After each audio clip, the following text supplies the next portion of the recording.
Good morning, good afternoon, good evening, however you found me. I'm just so thankful you're here. I'm gonna move this hanger since it's right there in the line. Like sometimes I'll say, "Oh, that door is open," or the little sign is cattywampus, and every now and then I care about what's behind me. Well, as you can see behind me, I'm back to my normal look. No pumpkins back there. Autumn is my favorite time of year, but pumpkins are back outside because I really don't want them to rot on all over my beautiful vintage linen that was one of my grandmother's. So today we are on week 39. How can I make dinner when I'm always in the car? Dinner time solutions. We are reading out of the book Queen of the Castle by Lytton Walker. 52 Weeks of Encouragement for the Uninspired, Domestically Challenged, or Just Plain Tired Homemaker. Now, this book is not just for women who had the ability that I did to stay home. This is also great for women who are working and trying to juggling life and children and all the things that go along with it. If you don't have children, this book is still beneficial to you in so many ways. It talks about how you feel about your home and how that home is an extended version or extended arm of you. And last week we talked about grocery shopping and meal planning, and that is crucial when it comes to how can I make dinner when I'm always in the car. Dinner time solutions. It's really neat how it just kind of comes up behind it.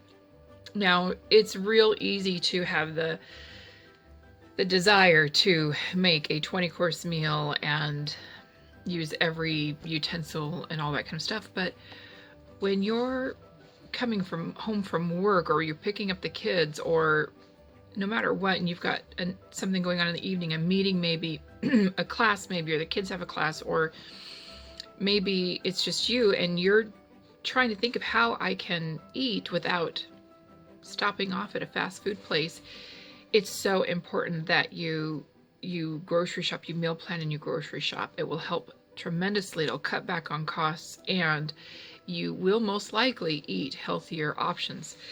I am one of those that I relied very heavily for a long time on crock pot, as well as freezer meals. Now, I am going to, in my video today, I am going to mention and put a tag, because I figured out how to do that. A card is what they call it, from someone I started following, and her name is Julia Pacheco. And she is, as far as I can tell, she's a mom of one, as far as I can tell, and she's married. And she's got some great stuff like dump and go crock pot dinners, I'm reading it as I'm going through here. Dump and go one pot family meals, things like that. Breakfast dump and go, but she also has a lot of so dump and go is you put everything in the crock pot and you let it go for the day. So with some of those dump and go, you're going to end up with more processed foods. It doesn't appear that way on all of her stuff, which is awesome. And that's part of why I'm mentioning her, is from what I can see, she's using a variety of stuff, including fresh items for that flavor. So you can use, it's amazing. Sorry, I'm like fumbling over my words because I'm so excited about finding her. I wish she was there when I was doing this so many years ago. I researched multiple different avenues. I think one was Six Sisters was one that I used a lot in the beginning, and some of their stuff was a bit too fancy for me. I'm a very simple cook, so I didn't need as many bells and whistles, but they've got some amazing, tasty options out there.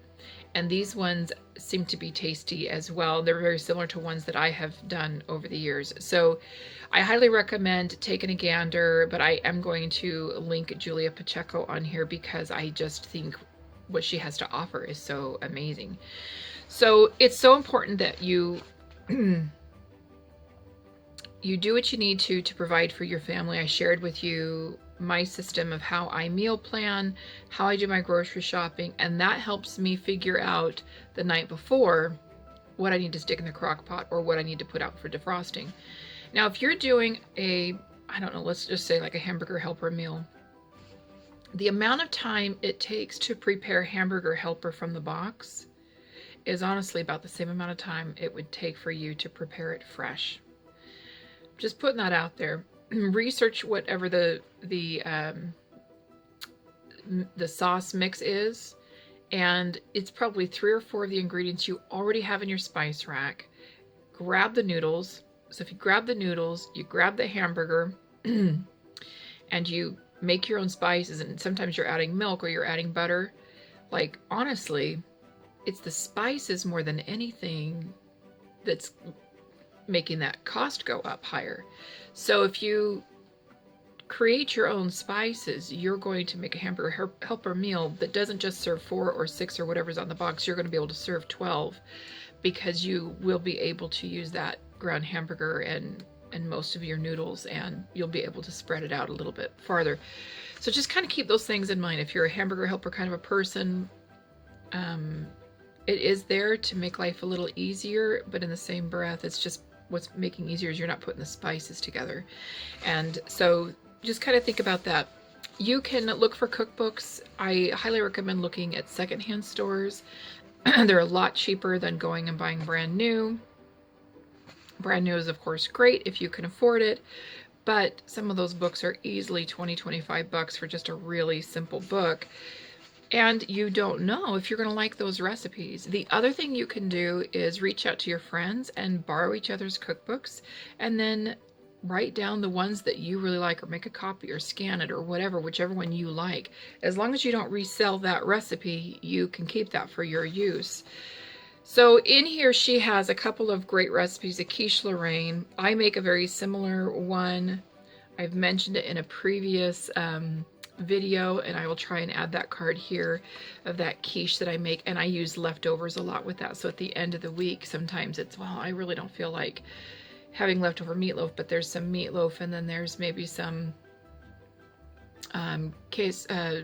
like a I'm trying to think, a sausage something I made in the week or whatever, and if you mix those together and then put it in this simple quiche, it's really, really nice. So I'll try and link that card as well. She also does French dip in the crock pot, so there's lots of great options out there.